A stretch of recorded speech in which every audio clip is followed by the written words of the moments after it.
14 साल 45 पेशी फिर मिली एक तारीख। मस्जिद विवाद में अब 5 अक्टूबर को होगी अगली सुनवाई। 13 साल तक सरकार को नहीं मिला असली मालिक। मस्जिद का निर्माण होता रहा, कांग्रेस भाजपा की सरकारें सोती रही।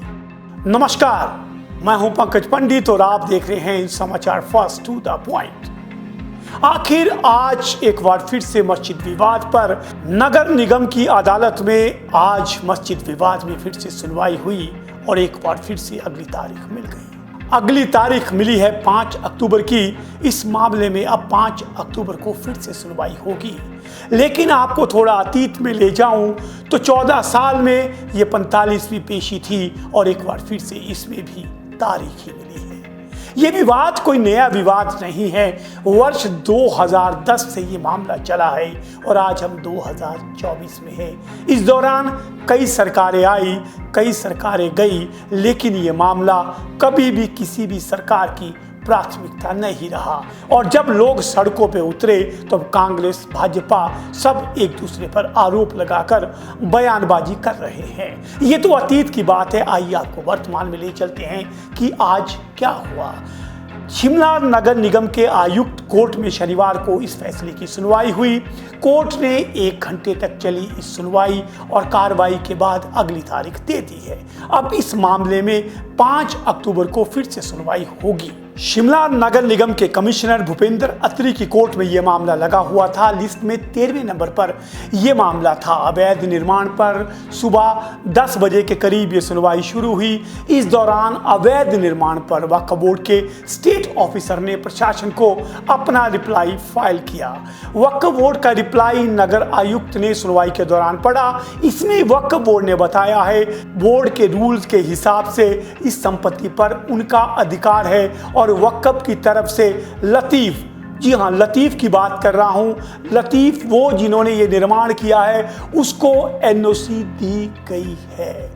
इस पर कमिश्नर ने अदालत में पूछा कि क्या इसके लिए किसी तरह की कमेटी का गठन किया जाना ज़रूरी है। अगर आप किसी को वक्फ बोर्ड की ज़मीन देते हो तो इसके नियम और कायदे क्या हैं और वक्फ बोर्ड ने कब इस निर्माण के लिए एनओसी दी, जिस पे वक्फ बोर्ड की तरफ से कहा गया कि लोकल अथॉरिटी से निर्माण की अनुमति लेना निर्माण कमेटी की जिम्मेदारी थी। सबसे चौंकाने वाली बात यह है कि निर्माण कमेटी में केवल एक ही मेंबर है और इसमें अन्य कोई भी सदस्य शामिल नहीं है।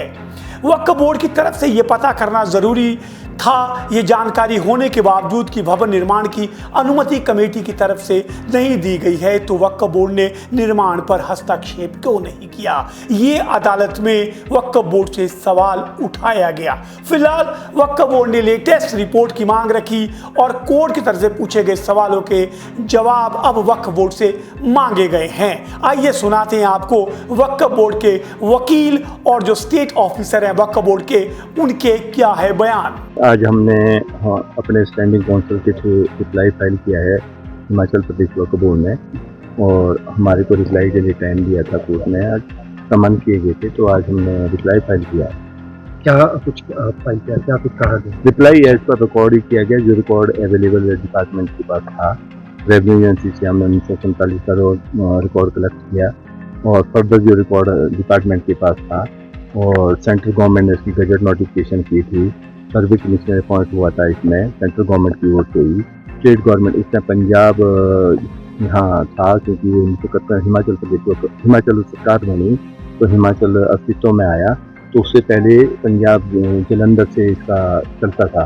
तो इसमें PCS हैं बराज साहब, उनको जो है PCS को सर्वे कमिश्नर लगाया गया सेंट्रल गवर्नमेंट की तरफ से। उन्होंने उनकी टीम ने सर्वे किया और उनके नीचे तहसीलदार होते हैं, जॉइंट सेक्रेटरी होते हैं, जो भी प्रोसेस होता है तो उन्होंने सर्वे किया। सर्वे में इसकी सारी प्रॉपर्टी का सर्वे करके सेंट्रल गवर्नमेंट को उसका रिपोर्ट करी तो सेंट्रल गवर्नमेंट ने सर्वे रिपोर्ट के मुताबिक इसका गजट 15/1970 को इसका गजट कर दिया। ये पूरा का पूरा विरोध प्रदर्शन स्थानीय लोगों ने संजौली के किया था और उसके बाद ही इस मामले ने तूल पकड़ा है। तो अब संजौली के जो लोकल रेजिडेंट है उन्होंने एक आपत्ति याचिका दायर की है और उनका मानना है कि सबसे अधिक प्रभावित, सबसे अधिक समस्या उन्हें हो रही है। तो इस पूरे मामले में उन्हें भी सुनवाई में शामिल किया जाना चाहिए, यानी कि उन्हें भी पार्टी बनाया जाना चाहिए। हालांकि वक्फ बोर्ड की तरफ से इसका विरोध किया गया। स्थानीय लोगों ने नियम 170 के तहत पार्टी बनाने का आवेदन किया। स्थानीय लोगों ने कहा कि उन्हें पार्टी बनाया जाना चाहिए, तभी अदालत में वो अपनी बात रख सकेंगे और उनकी समस्याओं पर अदालत में सुनवाई हो पाएगी। आइए सुनाते हैं कि जो लोकल रेजिडेंट की तरफ से वकील पेश हुए थे, उनका क्या कहना है इस पूरे मामले में। सर, ये लोकल रेजिडेंट्स की आज मजबूरी थी कि 14 साल के बाद वो पार्टी बने हैं इस केस में आकर के, क्योंकि पिछले 14 साल से लेकर के आज तक कोई भी इफेक्टिव कार्रवाई इस कोर्ट में नहीं हुई, क्योंकि इससे पहले किसी गलत आदमियों के खिलाफ एक केस चल रहा था और बीच में लगभग 13.5 साल के बाद वक्फ बोर्ड की एंट्री होती है कि हम इसके मालिक हैं। लेकिन आज जब कमिश्नर साहब ने कोर्ट में वक्फ बोर्ड से ये पूछा कि 13 साल तक जो हुआ, क्या आपको उसके बारे में जानकारी है, तो उसका उन्होंने कोई जवाब नहीं दिया। लेकिन अब वो कह रहे हैं कि जो मस्जिद है इसका जो मालिकाना हक हमारे पास है, लेकिन ऐसा कोई रिकॉर्ड वो कोर्ट में दिखा नहीं पाए। लेकिन जो हमारे पास जो रेवेन्यू रिकॉर्ड है उसके मुताबिक हिमाचल प्रदेश सरकार जो है इस जमीन की जो है मालिक है, और उस जमाबंदी में खसरा नंबर 36 पर जो एक मस्जिद है वो गैर मुमकिन मस्जिद दिखाई गई है। तो गैर मुमकिन मस्जिद का मतलब है कि सरकारी जमीन पर बनाई गई मस्जिद। तो हमारा यही कहना है कि एनक्रोचमेंट को लेकर के हम किसी संप्रदाय के बारे में बात नहीं करते। मैं एडवोकेट हूँ, मेरे लिए हिंदू मुस्लिम सिख ईसाई सब बराबर है, और हमने अपनी 20 पेज की एप्लीकेशन में कहीं पे भी हिंदू और मुसलमान शब्द का हमने यूज नहीं किया है। हमने सिर्फ इलीगल और अनऑथराइज कंस्ट्रक्शन के बारे में बात की है। अब बारी थी इसकी सबसे बड़ी पार्टी यानी नगर निगम की।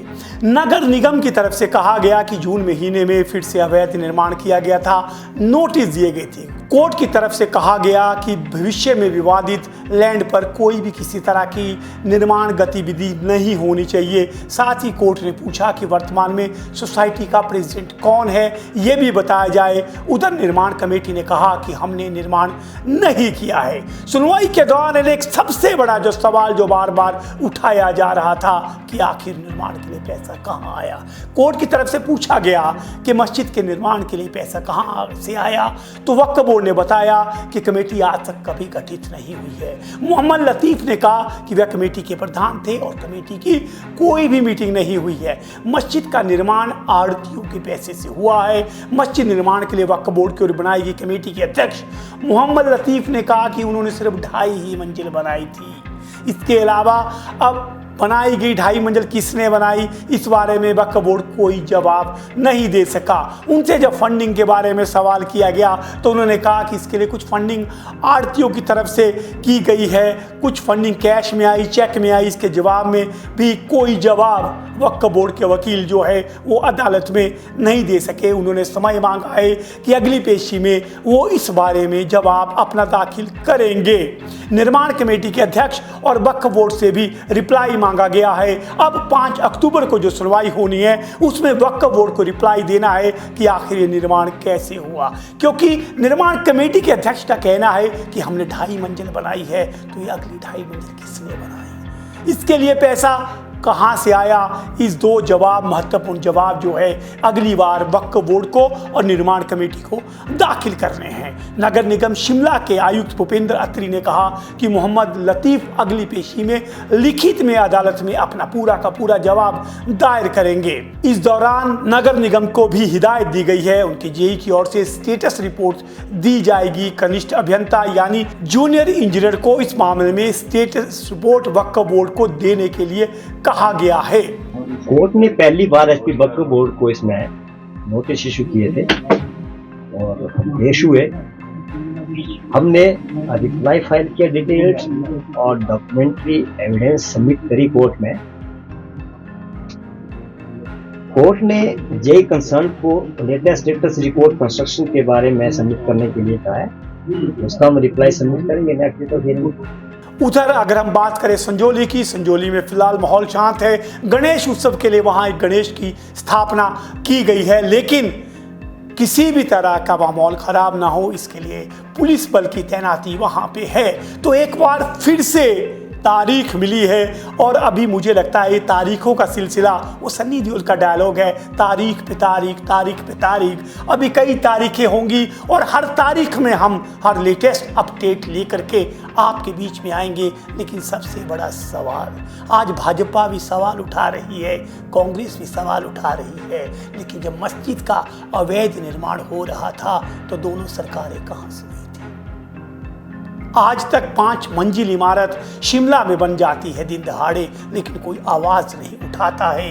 ये कई सवाल हैं जिनका सवाल सरकारों को भी देना होगा, नगर निगम को भी देना होगा, वक्फ बोर्ड को भी देना होगा कि आखिर इस अवैध निर्माण के पीछे की सच्चाई क्या है। इसी तरह की खबरों के लिए आप देखते रहिए, जुड़े रहिए, क्योंकि आप जुड़े हैं आपके अपने चैनल यानी समाचार फर्स्ट के साथ। आखिर में आप लोग खबरें हमारी बहुत देखते हैं, सराहना करते हैं, लेकिन अगर आपको खबर पसंद आए तो साथ लगे बटन यानी शेयर को, लाइक को, सब्सक्राइब को दबा दीजिए, क्योंकि इससे हमारा हौसला बढ़ता है।